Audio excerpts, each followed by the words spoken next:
Hi, Chris. Hi. Nice to be here today with you. We're going to be talking about workforce capability frameworks and in relation to grow your workforce.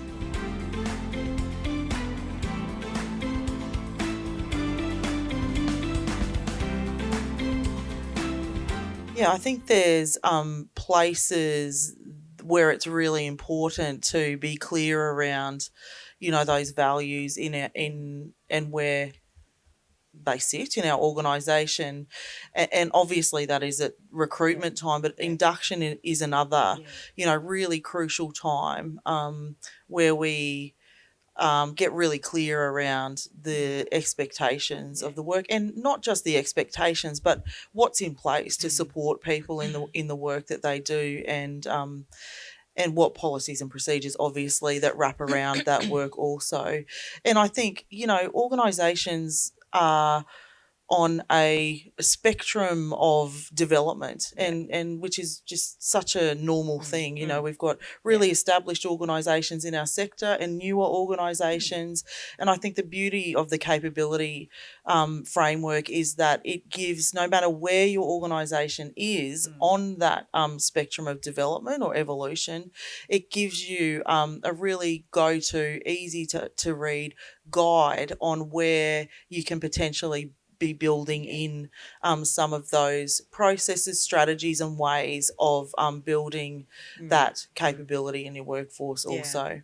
I think, you make a great point around the recruitment process, and it's a really, you've got to really trust the process and, speak with those references, maybe host a couple of interviews with that person that you might be interested to really see if there's that values alignment, evident and that you feel that with those new people coming on board. If I think about where we used to be in the way that we were inducting people to where we are now, the growth that process has gone through to really help establish and be clear when somebody joins us is just it's been, a really big piece of work, but really worth the investment.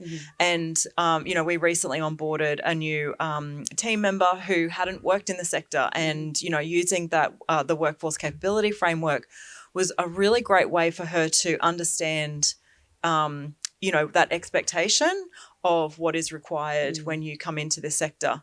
And I think the more that you can strengthen that induction process and be clear around the values and the expectations, then the easier it is for that person to be able to, fit into the culture and the team and be able to have a really great experience.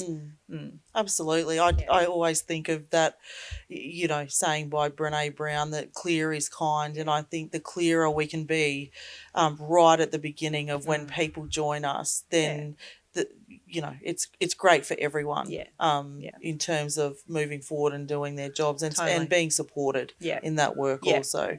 Recruitment is something, again, that is evolving and changing, and I think we're getting better and better at it, and seeing that there's layers and different contexts to what people are bringing to the work, and there's a way to draw out not just those skills that we absolutely need in doing this work, but also how people's values might be aligned. And I think, again, for organisations at any level, I think the capability framework can help us because it spells out, for different roles in our organisations, what some of the requirements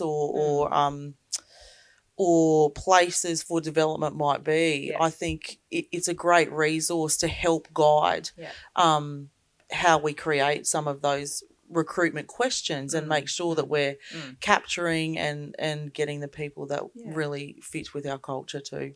I think it gives the person who's coming into the organisation or the sector a really good insight into how other team members might be showing up as well.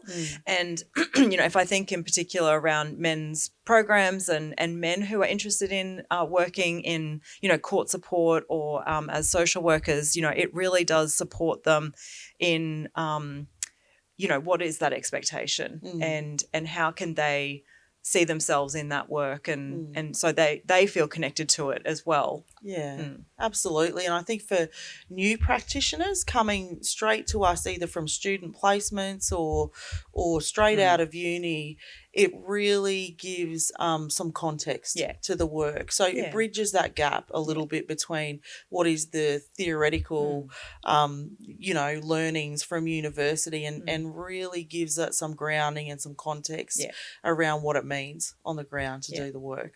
When I was talking about the new person that we have recruited and we were doing the induction, and I was talking through the workforce capability framework, they their role is an allied support position, but through that conversation it was really great to be able to go, it actually, you can look at the leader or the advanced practitioner. It doesn't mean that you aren't looking at all of the different capabilities and what is required, because we're all leaders in whatever role we're in. And, that really resonated with her around the fact that, she might be an allied support person, but she really is a leader in the position that she has, and she can really take that to, where she wants to go. And it just, I think that it gives people hope and a sense of like belonging, where you've got an organisation that's going to support somebody through their professional career. Absolutely. It's almost like holding a mirror up, or like they can see the pathway ahead really clearly, and because the framework articulates that so well, I think in terms of the responsibilities or the depth of development that can happen in different roles. I think it's a great resource that draws out and actually shows people the possibilities that are ahead, which is a wonderful thing in our succession planning, in longevity, in keeping good people in our organisations.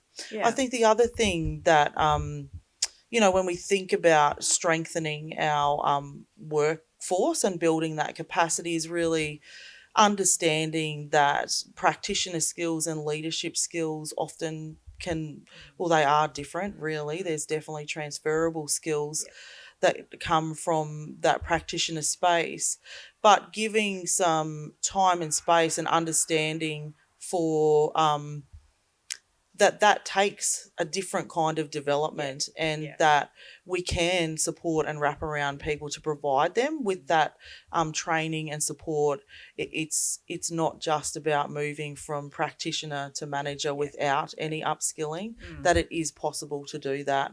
And the framework, again, kind of spells out how we can make that shift and what we need to look for, and how our role looks a little bit different around the same capabilities. Totally. I think that, for a team member that, might not be in a leadership position, it's also a piece around them, being familiar with what it takes to be a leader, or what the expectation of leaders are, and holding our leaders accountable for that. Absolutely. And I think that that's a really important piece as well.